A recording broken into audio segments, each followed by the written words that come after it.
العالمين والصلاة والسلام على رسوله النبي الكريم أما بعد فقد قال الله تبارك وتعالى في سورة التحريم أعوذ بالله من الشيطان الرجيم بسم الله الرحمن الرحيم يا أيها الذين آمنوا توبوا إلى الله توبة نصوحا عسى ربكم أن يكفر عنكم سيئاتكم ويدخلكم جنات تجري من تحتها الأنهار يوم لا يخزي الله النبي والذين آمنوا معه نورهم يسعى بين أيديهم وبأيمانهم يقولون ربنا أتمم لنا نورنا واغفر لنا إنك على كل شيء قدير صدق الله العظيم رب اشرح لي صدري ويسر لي أمري واحلل عقدة من لساني يفقهوا قولي اللهم ألهمنا رشدنا وأعذنا من شرور أنفسنا اللهم ربنا أرنا الحق حقا وارزقنا اتباعه وأرنا الباطل باطلا وارزقنا اجتنابه آمین یا رب العالمین۔ حاضرین محترم، سورہ التحریم کے جو 28ویں سپارے کی آخری صورت ہے، اس کی ایک آیت جس وقت تلاوت کی گئی ہے، آیت نمبر 8۔ اس آیت مبارکہ میں اللہ تبارک و تعالی نے اہل ایمان کو خطاب فرما کر سچی اور پکی توبہ کی طرف دعوت دی، تلقین فرمائی، حکم دیا۔ یا ایھا الذین آمنوا، اے وہ لوگوں جو ایمان سے سرفراز ہو چکے، توبوا الی اللہ توبۃ نصوحا، تم سب اللہ کی بارگاہ میں رجوع کرو، ایسا رجوع جو بالکل خالص اخلاص پر مبنی توبہ اور اللہ کی بارگاہ میں رجوع، اس کا حکم دیا جا۔ توبوا الی اللہ، اللہ کی جانب پلٹو اور رجوع کرو۔ میں نے عرض کیا تھا اس سے قبل، جو 2 ہفتے پہلے گفتگو چل رہی تھی، کہ توبہ کا جو لفظ ہے، تابہ یتوبو، اس کے معنی ہوتے ہیں لوٹنا اور پلٹنا۔ جب یہ لفظ بندوں کے لیے استعمال ہوتا ہے، یعنی اس کی نسبت بندوں کی طرف ہوتی ہے، تو اس کے معنی ہوتے ہیں معصیت اور بغاوت سے رجوع کر کے پلٹ کر اللہ تبارک و تعالیٰ کی اطاعت اور فرما برداری کی طرف آ جانا۔ اپنا رخ جو ہے وہ اللہ کی اطاعت کی طرف کر لینا، اور جو بغاوت یا سرکشی یا بندگی کے منافی جو امور ہیں ان کو چھوڑ کر، ان سے منہ موڑ کر، اپنا ناطہ ان سے توڑ کر اللہ کی طرف رجوع کر لینا، یہ ہے توبہ کے معنی بندوں کے اعتبار سے۔ یہی لفظ جب اللہ تبارک و تعالیٰ کے لیے آتا ہے، ان اللہ هو التواب الرحیم، تو پھر وہاں اس کے معنی ہوتے ہیں اللہ تبارک و تعالیٰ کا غضب اور ناراضگی سے اپنی رضامندی اور اپنی رحمت کی طرف رجوع کرنا، یعنی بندے کے غلط اعمال اور اس کی بغاوت اور سرکشی کے باعث جو ناراضگی اور جو دوری تھی وہ بدل جائے اللہ تعالیٰ کی رحمت اور اس کی عنایت۔ یہ کب ہوتا ہے؟ یہ اسی وقت ہوتا ہے کہ جب بندہ صدق دل سے اللہ کی طرف رجوع کرنا چاہتا ہے، یعنی گویا کہ یہ 2 طرفہ عمل ہے۔ بندہ جب اللہ کی طرف رجوع کرتا ہے ندامت اور پشیمانی کے احساس کے ساتھ اور توبہ کرتا ہے سچی، تو اللہ تبارک و تعالیٰ بھی اس کی طرف نظر رحمت فرماتے ہیں اور اس سے اپنی ناراضگی اور غضب کو دور فرما دیتے ہیں۔ یہ ہے توبہ کی حقیقت۔ اللہ تبارک و تعالیٰ نے باقاعدہ صیغہ امر میں یہ بات فرمائی کہ توبوا الی اللہ، اے ایمان والو تم سب رجوع کرو اور پلٹو اللہ کی بارگاہ میں ایک ایسے رجوع کے ساتھ، ایک ایسی توبہ کے ساتھ جو بالکل پکی اور سچی اور خالص ہو۔ توبۃ النصوح جو ہے، یہ جو محاورہ ہمارے اردو زبان میں آیا وہ اسی آیت سے مستعار ہے۔ توبۃ النصوح، سچی توبہ، وہ توبہ کہ جس میں نہ کوئی دکھاوا ہے، نہ ریا ہے، نہ ملاوٹ ہے، اور نہ ہی دوبارہ گناہ کی طرف پلٹنے کا کوئی ارادہ ہے۔ یہ بات بڑی اہم ہے کہ جب انسان کو اپنے گناہوں پر پشیمانی ہو اور وہ چاہے کہ میں اپنی اس گناہ آلود زندگی سے اللہ تبارک و تعالیٰ کی اطاعت والی زندگی اختیار کر لوں، تو اس کے لیے جہاں دیگر شرائط ہیں جن کا ابھی میں ذکر کروں گا، ان میں ایک شرط یہ بھی ہے کہ اس گناہ سے اور ان معصیتوں سے بیزاری پیدا ہو جائے، دوری پیدا ہو جائے۔ گناہ کے اندر جو طبعی لذت رکھی گئی ہے، دیکھیے گناہ انسان کیوں کرتا ہے کہ گناہ کے اندر ایک وقتی لذت، منفعت پوشیدہ رکھی گئی ہے۔ یہی چیز ہے جو انسان کو اور اس کے نفس کو مائل کرتی ہے۔ اگر گناہ میں لذت نہ ہو، منفعت نہ ہو، کوئی مفاد نہ ہو، تو کون بے وقوف ہو جو گناہ کرے؟ تو لہذا گناہ کرتا ہی انسان نفس کے بہکاوے میں آ کر، شیطان کے سبز باغ دکھلانے پر، اور اس گناہ کے اندر جو لذت اور حلاوت بطور آزمائش رکھی گئی ہے، اس کے پیش نظر وہ گناہ کرتا ہے۔ تو جب وہ گناہ سے تائب ہونا چاہتا ہے تو اس کے لیے ایک شرط یہ بھی ہے کہ اس گناہ کی طرف جو رغبت، جو میلان اور اس کی لذت کا جو ایک احساس ہے، وہ بھی دل سے مٹ جائے۔ ایسا نہ ہو کہ زبان پر تو استغفار کے کلمات ہوں، تسبیح کے دانے جو ہیں وہ حرکت کر رہے ہوں، استغفار کے کلمات انسان ادا کر رہا ہو زبان سے بھی، لیکن دل میں اس گناہ کی لذت اور اس گناہ کا احساس، اس کی یاد باقی ہو۔ اگر ایسا ہے تو پھر یہ سچی توبہ نہیں۔ حضرت تھانوی صاحب رحمۃ اللہ علیہ نے ایک جگہ اپنے مواعظ میں بڑا خوبصورت شعر فارسی کا نقل کیا ہے اس موضوع پر۔ فرماتے ہیں کہ صبح بر کف توبہ بر لب، دل پورا ذوق گناہ۔ بہت پیارا شعر ہے۔ صبح بر کف توبہ بر لب، دل پر از ذوق گناہ، معصیت را خندمی آیت بر استغفار ماں۔ ہاتھ میں تسبیح ہے اور زبان پہ استغفار کے کلمات ہیں۔ بظاہر کتنا اچھا نقشہ ہے۔ صبح بر کف توبہ بر لب، دل پر از ذوق گناہ، لیکن دل کے اندر اس گناہ کی لذت اور اس گناہ کا خیال محو نہیں ہوا، اس نے ڈیرے ڈالے ہوئے ہیں۔ تو اگر اس نوعیت کی کوئی توبہ کرتا ہے تو معصیت را خندمی آیت بر استغفار ماں، تو وہ معصیت، وہ گناہ بیٹھا ہوا ہنس رہا ہوتا ہے کہ تو ذرا اس استغفار سے فارغ ہو جائے تو دیکھ پھر میں تیرے پاس آتا ہوں، پھر تجھے اپنے دام میں گرفتار کرتا ہوں، کیونکہ تیرے دل سے ابھی میری یاد اور میری لذت اور میرا خیال محو نہیں ہوا ہے۔ پتہ چلا کہ دل کو بھی پاک کرنا ضروری ہے۔ ایک بیزاری، نفرت، کراہیت پیدا ہو جائے انسان کے اندر اس گناہ کے بارے میں، صرف زبانی کلامی جمع خرچ سے کام نہیں چلتا۔ تو اس لیے اس گناہ سے ایک بیزاری اور ایک کراہیت اپنے اندر پیدا کر، اور یہ اللہ تعالیٰ کا بڑا انعام ہوتا ہے کسی بندے پر کہ وہ گناہوں سے اس کو طبعی کراہیت نصیب ہو جائے۔ جیسے غلاظت اور گندگی سے ہمیں ایک گھن آتی ہے،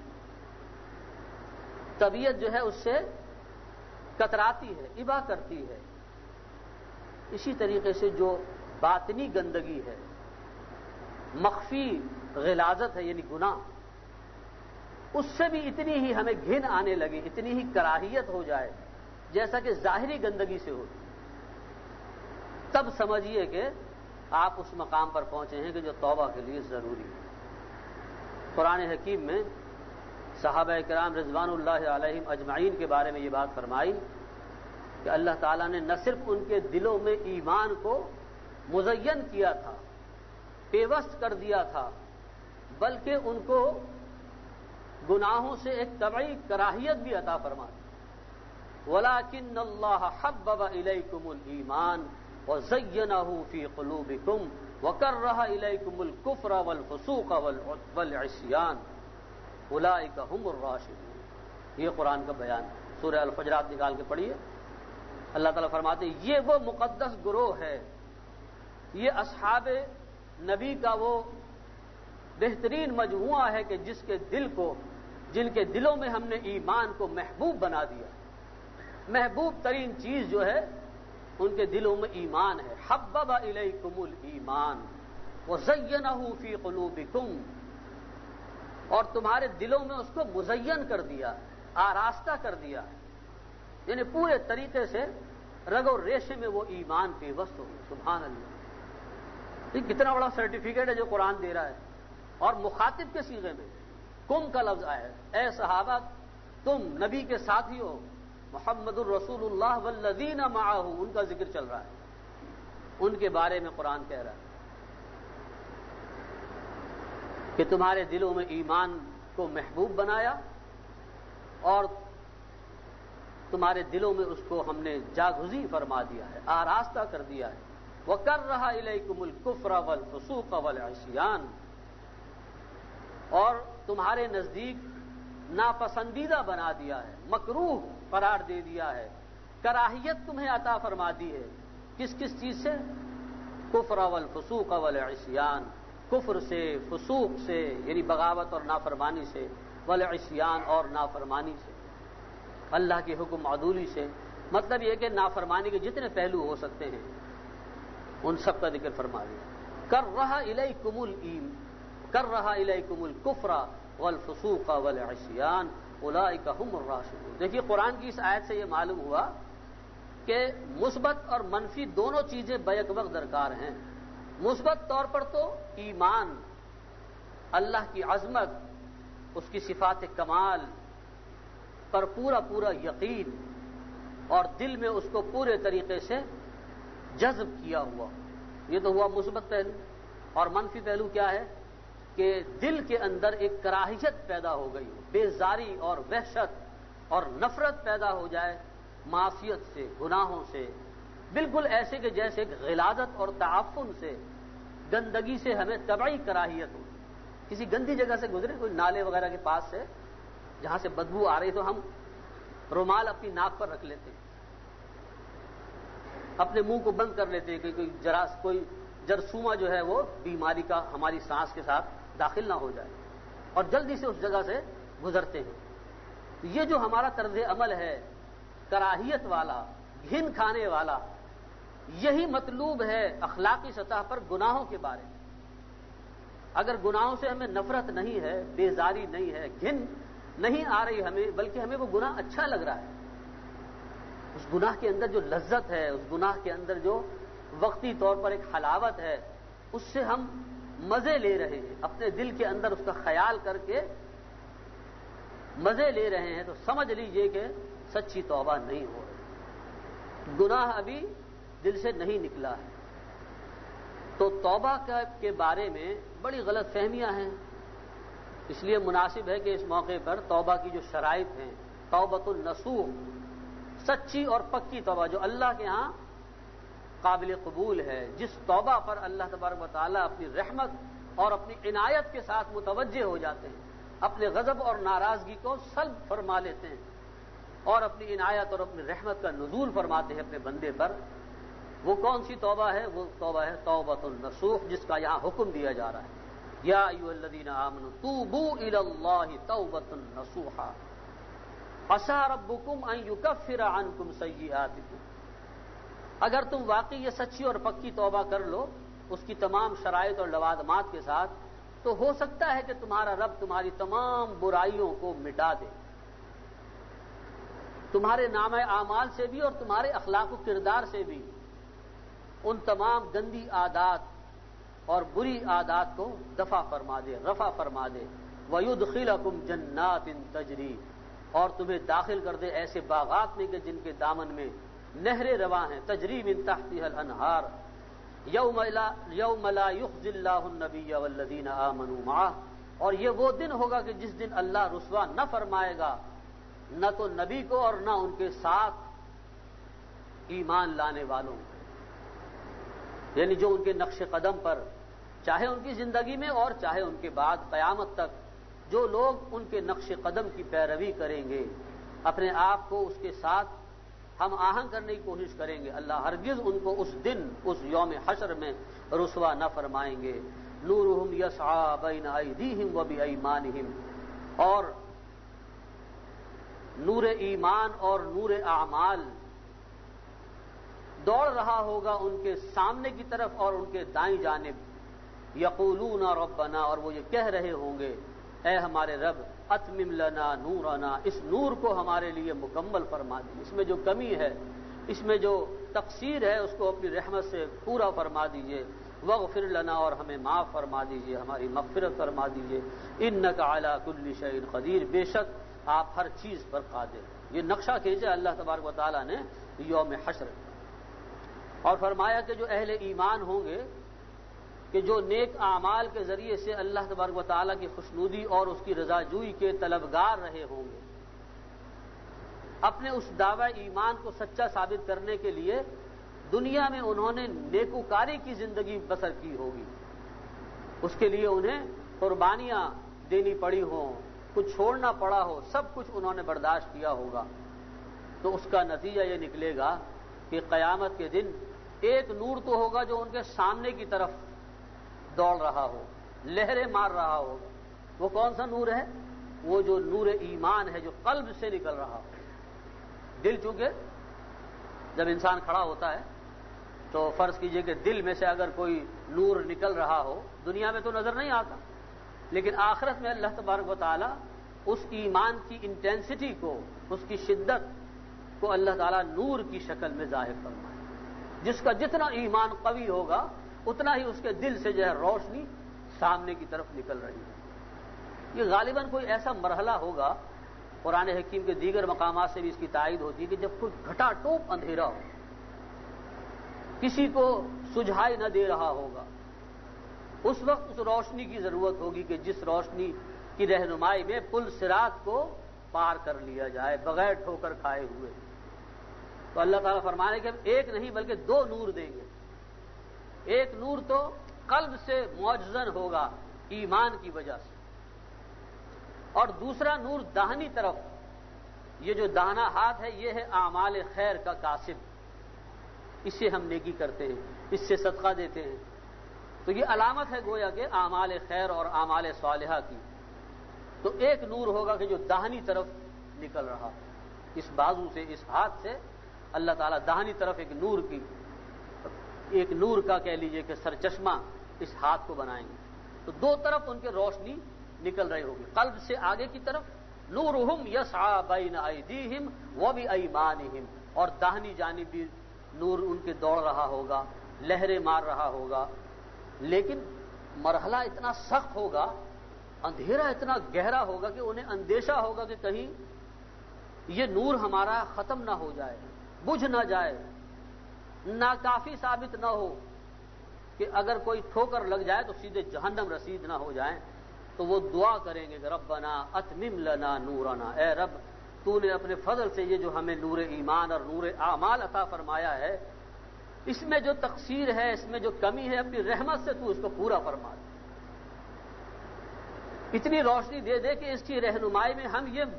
جاں گسل مرحلہ طے کر کے جنت میں داخل ہو جائیں۔ یہ دعا کریں گے اہل ایمان۔ نبی کریم صلی اللہ علیہ وسلم نے خبر دی کہ قیامت کے دن یہ جو نور ہوگا جس کی یہاں خبر دی گئی ہے، اس کی وضاحت میں آپ نے فرمایا کہ بعض کا تو نور اتنا زوردار ہوگا، اتنا زبردست ہوگا کہ جیسے یمن سے لے کے صنعاء تک کا فاصلہ جو ہے وہ جگمگاؤ، اندازہ کہ یمن اور صنعاء سینکڑوں میل کا فاصلہ ہے، فرمایا کہ اتنی تیز سرچ لائٹ ہوگی، اتنا تیز بیم ہوگا ان کی ایمان کی انٹینسٹی کا، کہ جیسے یمن سے لے کے صنعا تک روشن ہو جائے، اور فرمایا کہ بعض کا نور اتنا مدھم ہوگا کہ بس پاؤں کے قریب ٹمٹما رہا ہوگا۔ ضعیف الایمان، کمزور ایمان والے جو ہوں گے ان کا نور جو ہوگا بس وہ اتنا ہوگا کہ قدم کے سامنے روشنی ہو جائے۔ تو سوچئے کہ وہ بھی کتنے خوش نصیب ہوں گے کہ جن کو اس گھٹاٹوپ اندھیرے میں کوئی پاورفل ٹارچ نہ صحیح، ایک ٹمٹماتی ہوئی لالٹین ہی نصیب ہو جائے، ایک دھیما سا چراغ ہی نصیب ہو جائے کہ اس کی روشنی میں سنبھل کر وہ اس پل صراط جیسے خطرناک مرحلے کو طے کرے۔ تو وہ لوگ دعا کریں گے کہ اے اللہ، اے رحمان، تو نے اپنی رحمت سے ہمیں یہاں پر اس میدان حشر میں اس خطرناک مرحلے میں ہمارے نور ایمان اور نور اعمال کے اندر جو تو نے روشنی پیدا کی ہے، تو یقیناً وہ ہماری بدعمالی اور کمزوری ایمان کی وجہ سے ٹمٹما رہی ہے، تو اپنی رحمت سے اس کو مکمل فرما دے۔ میدان حشر کی یہ دعا اللہ تعالیٰ قبول فرما لیں گے اور ان کی اس روشنی میں اضافہ فرما دیں گے، اس لیے کہ بنیاد تو ہے نا، مانگنے کا حق اور منہ اس کا ہے کہ جس کے پاس کوئی بنیاد تو ہے، ٹمٹماتا ہوا چراغ ہی صحیح، لیکن جس کے پاس ہے ہی نہیں، معاذ اللہ، جس کے پاس کوئی روشنی ہی نہیں ہے، نہ نور ایمان ہے جو قلب کے اندر موجزن ہوتا ہے، نہ اعمال صالحہ کا کوئی نور ہے، وہ کس منہ سے دعا کرے؟ تو اندازہ کیجئے ایک بڑا سخت مرحلہ آنے والا ہے، اور وہاں وہی چیز کام دے گی کہ جس کی تلقین یہاں کی جا رہی ہے، سچے دل سے اور اخلاص کے ساتھ اللہ کی بارگاہ میں رجوع کرنا، اس گناہ کا خیال دل سے بالکل نکال دینا، بلکہ اسے بیزاری اور کراہیت پیدا ہو جانا، اس گناہ سے فی الفور اپنے آپ کو علیحدہ کر لینا، آئندہ کی زندگی میں عزم مصمم کر لینا کہ اس گناہ کے اب قریب نہیں جاؤں گا، اپنے ارادے سے اپنی مرضی سے نہیں جاؤں گا، یہ عزم مصمم کرنا، یہ توبہ کی شرائط۔ احساس ندامت سے بات شروع ہوتی ہے، پشیمانی اور ندامت کے آنسو بہا کر اس گناہ سے ایک کراہیت اپنے اندر پیدا کر کے اور اس گناہ سے علیحدگی اور لا تعلقی اختیار کر کے عزم مصمم کرنا کہ آئندہ کے لیے میں اس گناہ، اس بد عملی کے قریب بھی نہیں پھٹکوں گا۔ اب یہ عزم مصمم جو کرنا ہے یہ اس وقت تو ضروری ہے، توبہ کی شرائط میں سے ہے۔ اس کا یہ مطلب نہیں ہے کہ اگر آئندہ کبھی وہ گناہ ہو گیا تو وہ توبہ گویا کہ خراب تھی، نہیں، توبہ اگر ان شرائط کے ساتھ ہے تو مکمل ہے، اور بندہ یہ امید رکھے کہ اللہ نے اسے بخش دیا اور وہ ایسا ہو گیا کہ جیسا اس نے گناہ کیا ہی نہیں۔ التائب من الذنب کمن لا ذنب له او کما قال صلی اللہ علیہ وسلم، گناہ سے سچی توبہ کرنے والا ایسا ہے کہ جیسے اس نے کوئی گناہ کیا ہی نہیں۔ لیکن اگر گناہ اس نوعیت کا ہے کہ جس میں کسی کے حقوق کی تلفی بھی شامل ہے، ایسی کوئی بات ہے کہ جس سے کسی کا حق متعلق ہے،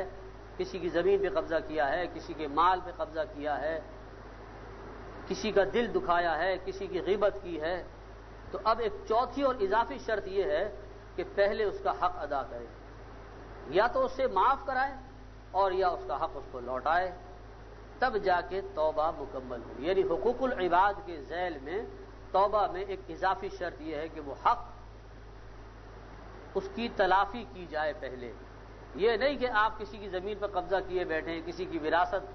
پر ناجائز آپ نے قبضہ کیا اور آپ توبہ کر رہے ہیں، دل سے آپ نے توبہ کر رہے لیکن اس حقدار کو اس کا حق نہیں دیا، یہ توبہ نہیں۔ تو حقوق العباد کا معاملہ زیادہ سنگین ہے۔ تو بہرحال سچی توبہ جب انسان کرتا ہے تو اللہ تبارک و تعالیٰ اپنی نظر رحمت اس پر فرماتے ہیں اور اسے دوبارہ سے ایک نئی زندگی، صاف ستھری پاکیزہ زندگی گزارنے کی توفیق عطا فرماتے ہیں۔ حضرات، یہ لمحات جو ہمیں حاصل ہے یہ بڑے غنیمت، بڑے ہی قیمتی لمحات ہیں کہ اس میں ہم توبہ کر سکتے ہیں، کوئی معنی نہیں ہے سوائے ہمارے اپنے نفس کے یا شیطان کی اکساہٹ کے، کوئی معنی نہیں ہے۔ ابھی یہی اسی مسجد میں آپ بیٹھے بیٹھے سچی توبہ کر سکتے ہیں، اور اگر کسی کا حق متعلق ہے تو ارادہ کر لیں کہ جلد از جلد میں اس کا وہ حق بھی اس کو دے دوں۔ اگر کسی کی غیبت کی ہے تو اس سے معافی مانگ لوں گا، کسی کی برائی کی ہے، چغلی کی ہے، تہمت لگائی ہے، جھوٹ بولا ہے، کیونکہ اگر یہاں صفائی نہیں کی تو قیامت میں اس کو اکاؤنٹ فور کرنا پڑے گا، اس کی جواب دہی کرنی پڑے گی، اور وہ بڑا مشکل مرحلہ ہے۔ وہاں پھر ساری نیکیاں تقسیم ہوں گی اور انسان مفلس قرار پائے گا۔ تو عقل مند وہی ہے جو اس دنیا میں اپنا حساب کتاب بے باک کر لے اور اللہ کی جناب میں سچی توبہ کر لے۔ اللہ تعالی ہم سب کو اس سچی توبہ کی توفیق نصیب فرمائے۔ وآخر دعوانا الحمدللہ۔